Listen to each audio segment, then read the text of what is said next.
Hello folks, and welcome to this video. Now, as you can see here, we're just using the native view because this isn't really meant to be a pretty video, it's all about the information. I'm currently flying around the UK, it's IFR conditions at the moment. I've just flown over the Lincoln Cathedral and the Lincoln Castle, which looked absolutely spectacular as part of the UK update, and I'm heading to the Humber Bridge, which we'll see any moment, hopefully, if we get out this murky weather. The Humber Bridge, by the way, is the longest bridge in the UK, spanning just over a mile, I think it is, which doesn't sound like much, I know, but that's pretty impressive for the UK. But this is all about OpenXR settings, because I know many of you now are receiving your batches of Reverb G2s, and that is fantastic.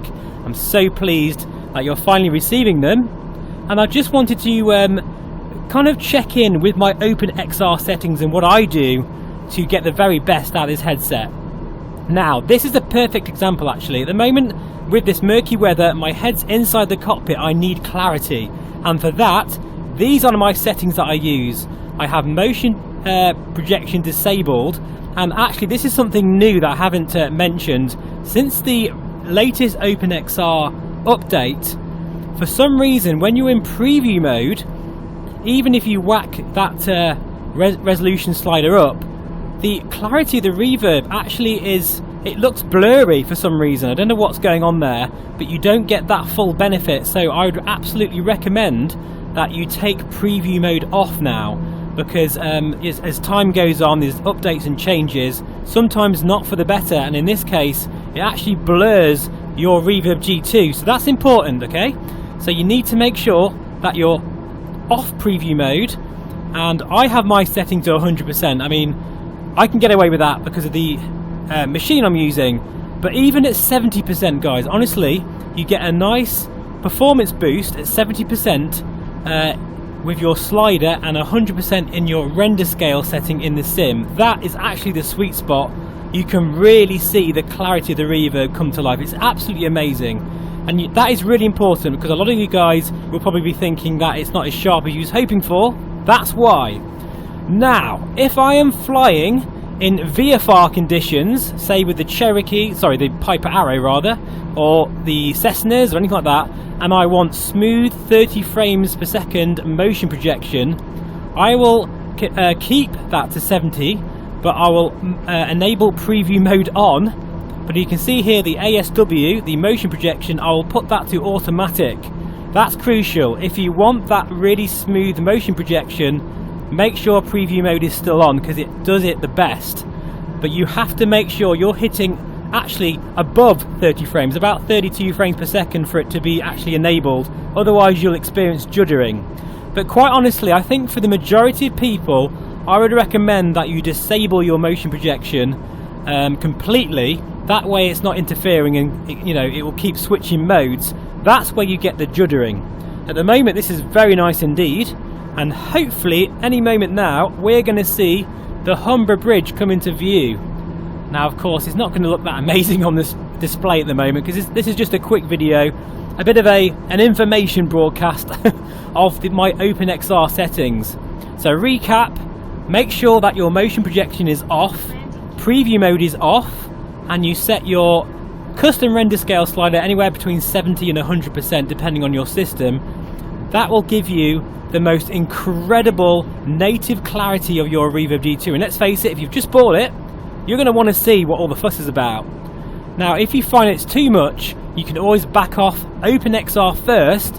I would recommend keeping your render scale no less than 80%, otherwise the degradation in the visual quality, it's very aggressive in the sim itself, and I wouldn't recommend any lower than that. Maybe 70 tops, okay, but nowhere near lower than that, otherwise it's just not going to be nice on your eyes, to be honest. If you're running VFR and you can hit 30 frames per second with your computer, then turn motion projection on by clicking to automatic and your preview mode on, and set your render scale in the sim between 80 and 100%. Then if you look down and if you're moving, if you're doing that with the wings, that will give you a good idea. If you see juddering, then that means motion projection isn't working. Hopefully that's clear, guys. I'll be active in the comments in case you are wondering what the hell I'm talking about, because it is a little bit complicated, especially if you're a new Reverb G2 user.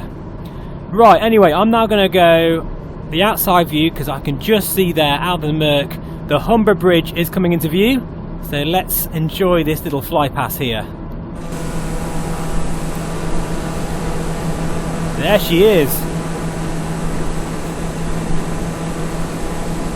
In fact, it's in the wrong place by looks of things. Yeah, that's a bit weird. Yeah. The ortho for the bridge is there. Oh no, it isn't. No, it is in the right place, but there's this weird line here. Yeah, I don't know what's going on there, but it's actually in the correct place. Oh, that's gorgeous. And look, the actual cars are going over the bridge. Oh, and it's even flashing as well. That's, oh yes. That's beautiful. I've got to say, guys, actually, because I've got the Orbex Trueworth regions, and I'm flying. I flew around the cathedral in Lincoln, which I'll show in more detail during my UK tour series. I've noticed that the models are far superior than even my Payware Orbex version. So, well done to Gaia Simulations for producing such high quality objects, and yeah, it's just fantastic. Anyway. Good luck with that, guys, and congratulations to all of you who are getting your Reverb G2s, and of course the people who have had them for a while, and I'll see you again very soon. Bye bye for now.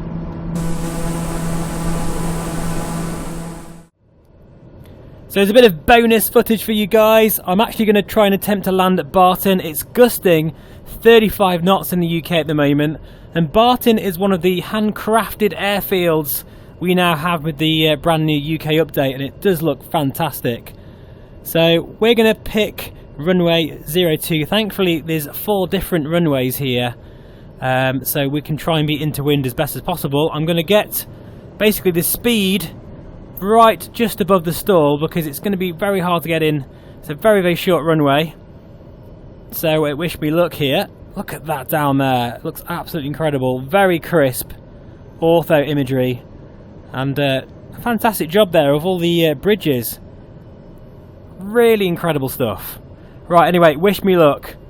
Even at 90 knots we're still a bit too fast, we're a bit high as well, so a side slip is in order. It's so windy today, oh my goodness me. And we're going to take off from here in a future video with the Piper Arrow, so stay tuned for that. But for the time being, let's see if we can get her down in safe and sound. Oh my goodness me, I'm not sure we're going to be able to do this. Come on. Get her down. On the deck. It's going to be a bit of a firm landing. And reverses. Come on. Oh my god, are we going to make it? I think we have just made it.